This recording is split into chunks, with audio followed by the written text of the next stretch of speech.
नारद जी ने जाकर के कंस को बता दिया कि कन्हैया और बलराम वसुदेव के ही पुत्र हैं। अब तक तो उसे शंका ही थी, लेकिन अब विश्वास हो गया। बोले कन्हैया और बलराम वासुदेव के 7वें 8वें पुत्र हैं। कंस को बड़ा गुस्सा आया। नारद जी ने बता दिया कि कैसे कैसे वो वहाँ पहुँचे। तो कंस ने आपातकालीन बैठक बुलाई, निर्णय लिया कि कैसे मारा जाए। अब तो वो बड़े भी हो चुके हैं थोड़े। तो एक योजना बनाई कि उनको यहीं बुला लिया जाए और फिर मारा जाए। लेकिन वो आएंगे कैसे? तो अक्रूर जी को बुलाया गया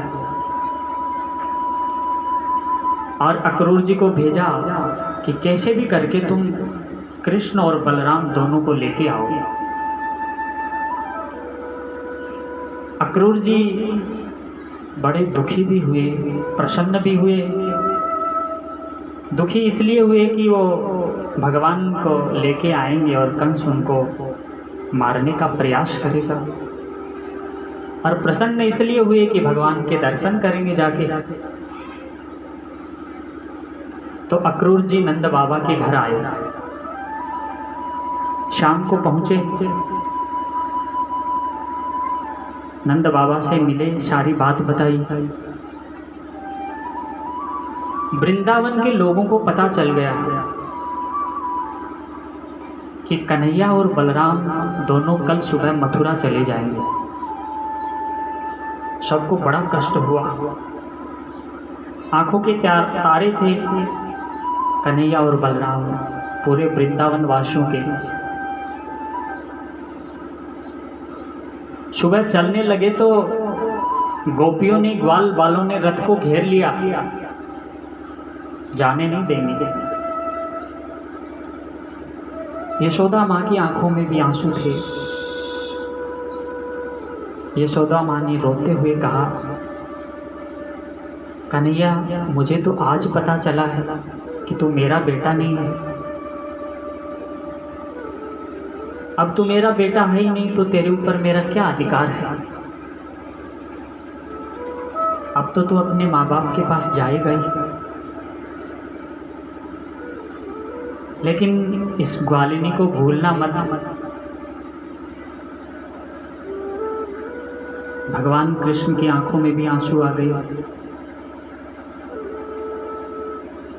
माँ यशोदा ऐसा कहते कहते बेहोश हो गई। गोपियां रथ के आगे आके लेट गई कि हम जाने नहीं देंगे कन्हैया को। अक्रूर जी घबरा गए, अब क्या करें महाराज? गोपियां तो रथ के सामने ही आके लेट गई, कैसे रथ को चलाएं? कन्हैया ने सबको समझाया कि हम जल्दी ही लौट आएंगे। माँ यशोदा को कहा कि मैं परसों लौट आऊँगा, ज़्यादा दिन नहीं रुकूंगा वहाँ पर। जैसे तैसे करके वृंदावन से वो विदा हुए और मथुरा पहुँचे। अक्रूर जी को लगा कि ये भगवान है या नहीं है, थोड़ी शंका थी उनको, क्योंकि कन्हैया ने कहा कि मुझे भूख लगी है, रास्ते में कुछ खाने को मिलेगा क्या? तो अक्रूर जी ने सोचा कि अभी तो थोड़ी देर हुई है और इतनी देर में ही भूख लग गई। वहाँ तो घमासान युद्ध होने वाला है, पता नहीं कितने दिन लग जाएंगे, भूखे कैसे रहेंगे। अक्रूर जी ने कहा कि मैं स्नान कर लेता हूँ, फिर कुछ खाने का प्रबंध करता हूँ। तो अक्रूर जी जो ही जल के अंदर स्नान करने के लिए घुसे तो देखा कि कन्हैया के जैसे ही एक बालक अंदर भी है। चौंक गए और बाहर देखा तो रथ पर भी भगवान कृष्ण बैठे हैं। फिर अंदर देखा तो अंदर भी भगवान बैठे हैं। तो फिर उनको विश्वास हो गया कि ये भगवान ही है। सब लोग मथुरा पहुंचे और पीछे से गोप गोपियां ग्वाल बाल इतना रोए कि उनकी आंखों के पानी से एक नदी बन गई। और भगवान कृष्ण मथुरा पहुंच गए। मथुरा के लोगों ने भगवान कृष्ण और बलराम का बहुत नाम सुना था। देखने के लिए उमड़ पड़े। महल की अटारियों पर स्त्रियां चढ़ गई, फूल बरसा रही हैं और दर्शनों का लाभ ले रही हैं। कन्हैया के साथ कुछ ग्वाल बाल भी हैं। तो ग्वाल बाल कह रहे हैं कि कन्हैया पहले बता देता, इतना स्वागत सत्कार हमारा होगा तो ढंग के कपड़े पहन के आते। ग्वाल बालों के जैसे कपड़े पहन के हम आए हैं, शर्म सी महसूस हो रही है। तो कन्हैया ने कहा कि वस्त्रों की भी व्यवस्था कर देंगे, चिंता काहे को करते हो। इतने में वहां से कंस का धोबी कपड़ा लेकर के निकला। उसको रोक लिया भगवान ने कि हमें पहनने के लिए कुछ कपड़े चाहिए। धोबी ने गुस्सा किया कि गांव के ग्वाले हो तो राजाओं के कपड़े पहनोगे, शर्म नहीं आती है। तो कन्हैया ने भी गुस्सा कर लिया और एक थप्पड़ मारा कि गर्दन ही अलग गिर गई। बोलिए जय श्री कृष्ण। अब कपड़े तो पहन लिए उसमें से लेके, लेकिन नाप के नहीं हैं, बड़े बड़े कपड़े थे। तो फिर एक धोबी, एक दर्जी भी भगवान का वहाँ भक्त था, उसके पास गए और काट पीट करके उस दर्जी ने छोटे कपड़े बना दिए, सुंदर सुंदर। फिर आगे गए तो रास्ते में कुब्जा मिली जो 3 जगह से टेढ़ी थी, लेकिन उसके हाथ का घिसा हुआ चंदन कंस को बहुत अच्छा लगता था। वो चंदन घिसती थी कंस के लिए और चंदन लेके जा रही थी। तो भगवान कृष्ण ने कहा कि हे सुंदरी, हे देवी, हमें भी चंदन लगा दो। उसने घूंघट निकाल रखा था।